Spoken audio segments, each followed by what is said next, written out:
सुबह जैन सिरसागंज गुरुवर नमोस्तु। महाराज जी, इनकी जिज्ञासा है कि आप बोलते हैं कि घर में चैत्यालय नहीं होना चाहिए, और पहले जमाने में बहुत सारे ऐसे उदाहरण सेठों के आते हैं जिनके घर में चैत्यालय था, तो महाराज जी आप मना क्यों करते हो? जिन जिन के घरों में चैत्यालय था उनके घरों की तीसरी पीढ़ी के बाद क्या दशा है? हाथ कंगन को आरसी क्या, पढ़े लिखे को फारसी क्या? आप देख लीजिए, जिन जिन के सेठों के घरों में घर के चैत्यालय थे उसी बिल्डिंग में वो रहते थे, उसी के है। मां तीसरी पीढ़ी पोते में निपट जाते हैं, सब इज्जत सब कुछ उनकी धूल में मिल जाती है, क्योंकि गृह चैत्यालय का अर्थ गलत ले लिया गया है।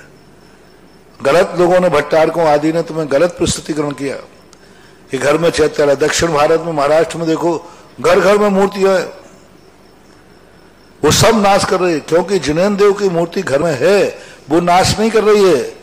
लेकिन मंदिर जिनेन्द्र देव की मूर्ति है, वहीं तुम गृहस्थी कर रहे हो। गृहस्थी के हिसाब से चलेगी कि मंदिर के हिसाब से? गृहस्थी के हिसाब से चलेगी। और उसी दीवार से दीवार लगी हुई तुम्हारा मंदिर है, बाजू एक कमरे से अटैच में, वहीं तुम खा रहे हो, पी रहे हो, सो रहे हो, उठ बैठ रहे, सब कार्य कर रहे हो, और भगवान का मंदिर वहीं है, छत पे है, नीचे है, कहीं तो है। कम से कम मंदिर का, गृहस्थ का घर 16 हाथ दूर रहना चाहिए, बिल्कुल जघन्यतम कम से कम 3 हाथ दूर तो रहना ही चाहिए। 3 हाथ मंदिर के चारों तरफ गृहस्थी का आवास नहीं होना चाहिए। तुम्हारे तो घर में ही आवास है। तो जिन जिन के घरों में मंदिर थे वे थोड़े दिन तो चलते हैं, बाद में ऐसे धराशायी हो जाते हैं, धन से, दौलत से, इज्जत से, परिवार से, वंश में भी ऐसे ऐसे लोग पैदा हो जाते हैं कि उनको बहुत दुख होता है। और बिल्कुल आप तो 90% उठा के देख लो, बड़े बड़े सेठों को देख लो, और वर्तमान में जिनके घरों में चैत्यालय हो और उसी बिल्डिंग में वो रहते हो, तो गृह चैत्यालय का अर्थ था जैसे पहले राजा महाराजाओं की रानियां रहती थी, वे महल से बाहर नहीं जाती थी सुरक्षा की दृष्टि से। तो उनका महल कितना होता था, जितना बिजोलिया का ये क्षेत्र है, हाँ, इतना बड़ा रहता था। उसमें गार्डन रहते थे, बगीचा रहते थे, मकान रहते थे। अब एक कोने में उनका मकान था, दूसरे कोने में मंदिर था। कहलाएगा निजी चैत्यालय, क्योंकि बाउंड्री के अंदर है। तो ऐसे लोगों ने बस उस गृह चैत्यालय का अर्थ लोगों ने किया। गृह चैत्यालय का अर्थ था घर में चैत्यालय नहीं, गृह चैत्यालय का अर्थ है निजी चैत्यालय।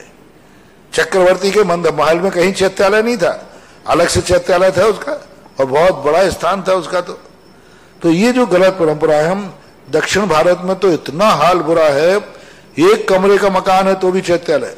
एक बार मैं महाराष्ट्र गया, कारंजा के पास एक गांव में, वहां मैंने आहार किए घर में, तो उन्होंने कहा महाराज जी आप हमारे गृह चैत्यालय के दर्शन कर लीजिए। मैंने करा दो आहार के बाद। तो बस उसी कमरे में जहां मेरा आहार हुआ, उसने एक महिला की अलमारी खोली, और नीचे तो उसका सामान भरा था, ऊपर की अलमारी में सिंहासन में ठाकुर जी बैठे, वो भी ढुलके थे। तो उसी महिला ने मेरे सामने सीधे कर दिए, बोले महाराज यही है। मैंने कहा भैया चलो चलता हूं मैं। नहीं, बिल्कुल घर चैत्यालय नहीं रखना चाहिए।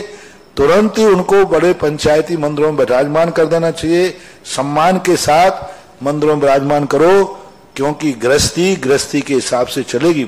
मंदिर की जो मर्यादा है वो तुम घर में पालन नहीं कर सकते। मंदिर में देखो अपन कितनी शुद्धि पूर्वक आते, नहा के, धो के, हाथ धो करके, कुल्ला करके, हाथ पैर धो करके तब अपन मंदिर आते। और घर में ऐसा सब कुछ नहीं है।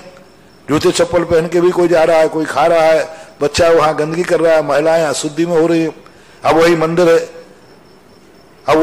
है, और उसी बिल्डिंग में महिलाएं अशुद्धि में रह रही हैं। अब मिटेगी नहीं तो क्या हो गए? अब तुम कहो भगवान बर्बाद कर रहे, भगवान नहीं कर रहे, तुम भगवान को बर्बाद कर रहे हो, घर में बर्बाद कर रहे हो। हाँ, तुम घर में मर्यादा कर रहे हो। तो ऐसा ध्यान रखना, भगवान को इतने निकट भी मत लाओ कि तुम्हारी गृहस्थी बिगड़ जाए, भगवान से इतने दूर को भी मत रहो कि तुम्हारी गृहस्थी भ्रष्ट हो जाए। ऐसा